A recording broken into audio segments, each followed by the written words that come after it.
안녕하세요. 공인중개사법 박용덕입니다.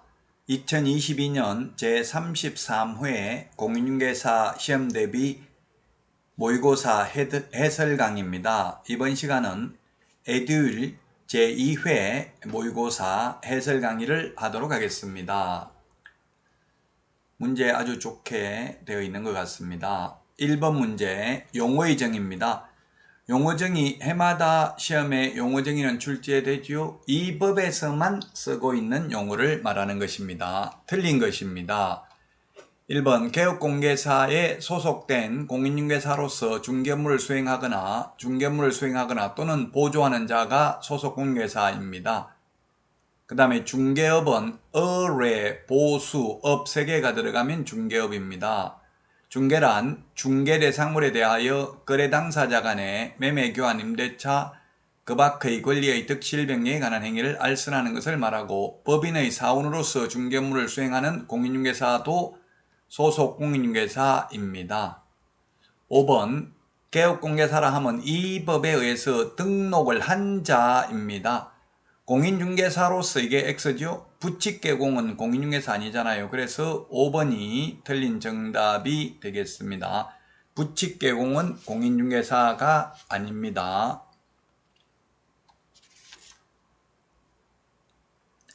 자, 다음은 2번 문제 보도록 하겠습니다. 2번 문제 중개대상물입니다. 중개대상물. 중개대상물도 시험에 해마다 한 문제씩 출제가 반드시 되는 파트입니다.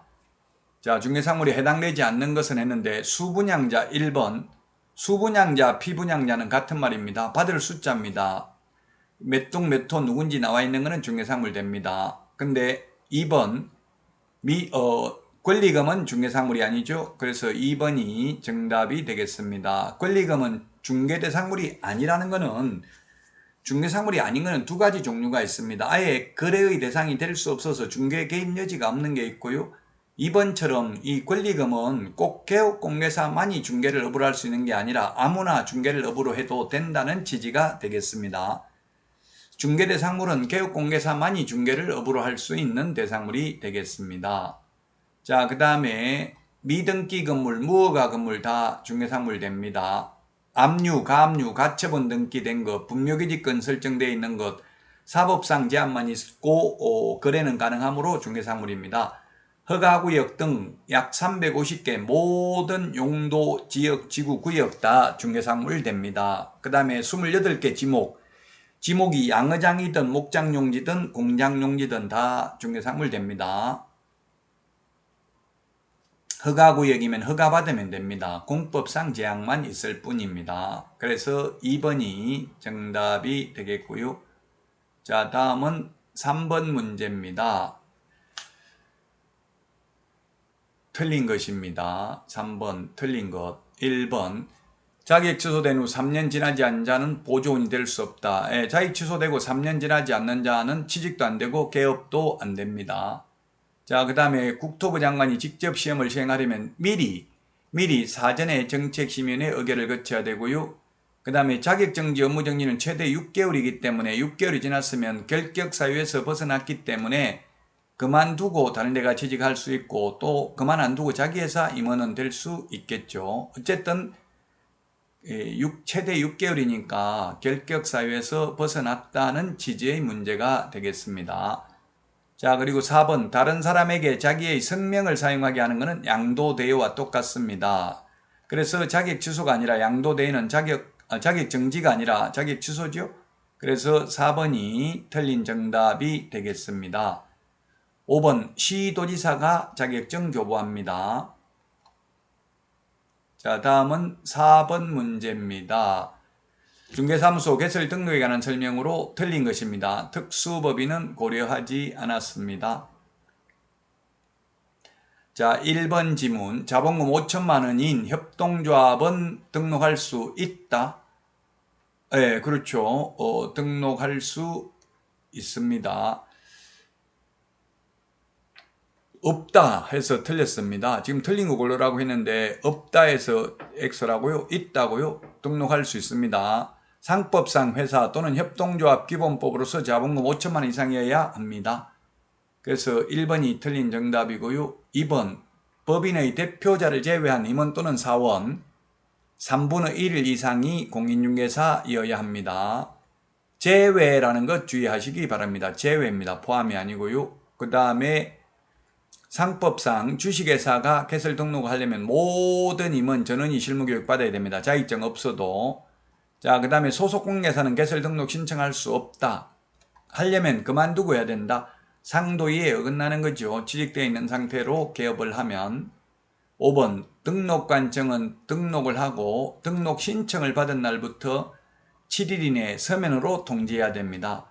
등록 처분 통지는 7일 이내고 등록증 교부는 보정 설정 여부를 확인한 후 지체 없이 등록증을 교부해야 됩니다. 5번 문제 보도록 하겠습니다. 게시해야 될 사항에 해당하는 거 되는데 게시해야 되는 거 보정 설정 증명 서류 이니은 사업자 등록증이 올해 2021년 12월 31일부로 신설됐습니다. 소속공개사에 있으면 자격증 원본 게시해야 됩니다. 실무교육 수료증, 그 다음에 협회 회원 가입 증명서, 부동산 거래 정보망 가입 확인서 이런 거는 게시할 의무가 없습니다. 따라서 정답은 4번이 되겠습니다. 게시해야 되는 거 4번. 리얼 실무교육 수료증 게시할 의무 없습니다. 자, 그 다음에 6번 문제입니다. 6번 문제. 결격사유 시험에 반드시 출제됩니다. 결격사유에 해당하는 것입니다. 해당하는 것인데 기업 파산 선고받고 복권되지 아니한 자, 파산 선고는 복권돼야 되죠. 결격사유입니다. 그 다음에 니은 이 법 위반으로는 300만 원 이상 벌금 받아야 되죠. 200만 원 결격사유 아닙니다. 자, 그 다음에 디귿에 자격 취소되고 3년 미경과자 결격사유고요. 선고유예, 기소유예는 결격사유 아니고 집행유예는 유예 기간 동안 결격사유에 해당됩니다. 자, 그래서 2번이 정답이 되겠습니다. 2번. 결격사유 시험에 반드시 출제됩니다. 다음은 7번 문제입니다. 7번. 법인의 겸업 제한 다 중요하죠. 지금 아주 중요한 것들만 시험에 잘 출제를 했네요. 법인의 겸업 제한, 우리 프린터, 제 프린터는 24번에 있습니다. 법인은 6가지만 겸업할 수 있습니다. 자, 법인이 겸업할 수 있는 거 아닌 거 정답은 3번이네요. 3번이 정답이 되겠습니다. 개업공개사를 대상으로 한 정보망 운영은 법인의 겸업 제한에 저촉됩니다. 겸업할 수 없습니다. 자, 그 다음에 그 1번에 상업용 건축물 주택 임대 관리할 수 있고요. 임대업은 안 되고요. 그 다음에 거래에 관한 상담할 수 있습니다. 그 다음에 민사집행법상 경매부동산 지득알선 입찰대리 가능하고요. 도배이사업체 소개는 가능합니다. 용역 알선업은 되는데 용역업은 안 됩니다. 경공매 매수 신청 대리는 부칙 개공은 안 됩니다. 그리고 경공매 매수 신청 대리 하려면 특히 경매 매수 신청 대리 하려면 지방법원장에게 매수 신청 대리인 등록을 하고 그 감독을 받아야 됩니다. 공매 입찰 대리만 하려면 매수 신청 대리인 등록할 필요 없습니다. 자, 다음은 8번 문제 보도록 하겠습니다. 고용인입니다. 고용인 직원이죠. 직원은 두 가지가 있습니다. 자격증 따가지고 취직하면 소속공개사고요. 자격증 없이 취직하면 중개보조원입니다. 틀린 것은 했는데 고용신고는 전자문서 가능합니다. 고용관계 종료신고는 전자문서 안됩니다. 자, 그 다음에 고용신고를 받은 등록관청은 자격증 발급시도이사에게 그 자격 확인을 요청해야 됩니다. 그래서 등록신청, 분사무소 설치신고, 소속공개사 고용신고할 때는 자격증 사본 제출하지 않습니다. 전산화되어 있기 때문에 제가 해보니까 주민등록번호 입력하니까 다 뜨더라고요. 자격증 딴 거. 그래서 제출하지 않습니다. 사본. 자, 그 다음에 고용인의 업무상 행위는 그를 고용한 개업공개사의 행위로 본다, 추정한다가 아니라 본다, 모든 행위가 아니라 업무상 행위입니다. 보조원, 소속공개사 다 마찬가지입니다. 4번 소속공개사가 중개업무와 관련된 행위를 함에 있어서 거래 당사자에게 손해를 입힌 경우에는 그를 고용한 개업공개사뿐만 아니라 소속공개사도 손해배상 책임이 있다. 물론 재산상 손해입니다. 정신적 손해는 공인중개사법상 책임은 없죠. 재산상 손해입니다. 자, 그 다음에 고용관계 종료된 경우 15일 이내 X네요. 10일 이내죠. 고용관계 종료 신고는 10일 이내, 고용신고는 업무 개시 전에 미리 해야 됩니다. 업무 개시 전에 미리 해야 됩니다. 고용신고는. 고용관계 종료 신고는 사후 10일 이내입니다. 15일 X. 그래서 5번이 정답이 되겠습니다. 자, 다음은 9번 문제입니다. 중개사무소에 관하여 틀린 것입니다. 1번 개업공개사는 그 등록관청 관할구역 안에 한 개의 사무소만을 둘 수 있다.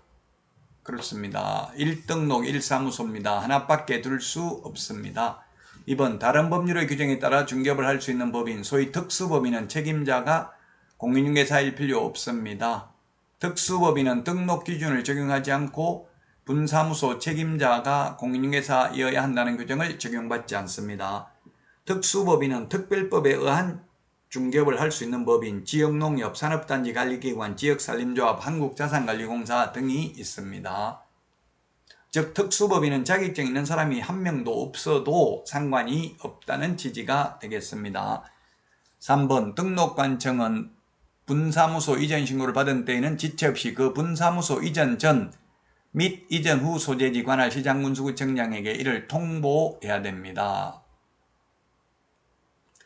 맞습니다. 4번 중개사무소를 등록관청 관할구역 내로 이전한 경우에는 이전 신고를 받은 등록관청은 등록증에 변경사항을 적어서 교부할 수도 있습니다. 원칙은 등록증 재교부입니다. 관할구역 밖으로 가면 무조건 재교부죠. 자, 그 다음에 5번에 건축물 대장에 기재되지 아니한 건물로 이전 신고를 하는 경우에 건축물 대장 기재가 지연되는 사유를 적은 서류도 제출하여야 합니다. 가설 건축물, 무허가 건축물은 안됩니다. 미등기 건물은 될 수도 있습니다. 면적 제한은 없고요. 소유권 확보가 아니라 사용권만 확보하면 됩니다. 10번입니다. 중개사무소 명칭에 관한 설명으로 틀린 것입니다. 개업공개사는 그 사무소 명칭에 부동산 중개라는 문자를 사용할 수 있다. 네, 공인중개사 사무소 또는 부동산 중개라는 문자 사용할 수 있고요. 2번, 중개사무소 개설 등록을 하지 않은 공인중개사가 부동산 중개라는 명칭을 사용한 경우 등록관청은 그 명칭이 사용된 간판 등을 철거를 명할 수 있고요. 그 철거 명령을 따르지 않는 경우에는 행정대집행법에 따라 대집행할 수 있습니다. 자, 그 다음에 3번, 개업공개사가 아닌 자는 부동산 중개라는 명칭을 사용한 경우 3년 이하의 전역이나 3천만 원 이하의 벌금이 틀렸네요. 1년 이하의 전역이나 1,000만 원 이하의 벌금이 되겠습니다. 따라서 3번이 정답이고요. 4번, 공인중개사인 개업공개사가 관련 법령에 따른 5개 광고물을 설치하는 경우 중개사무소 개설 등록증에 표기된 등록번호를 표기할 의무는 없다. 네, 간판, 5개 광고물이 간판입니다. 간판 실명제입니다. 성명만 적으면 되고 연락처도 기재할 의무 없습니다. 자, 사무소 이전, 폐업, 등록 취소 3개는 지체 없이 간판 철거해야 되고요. 간판 철거하지 않는 경우에는 행정대집행법에 따라 대집행하고 그 비용을 청구할 수 있습니다. 여러분 수고하셨습니다. 다음 시간에 찾아뵙도록 하겠습니다. 안녕.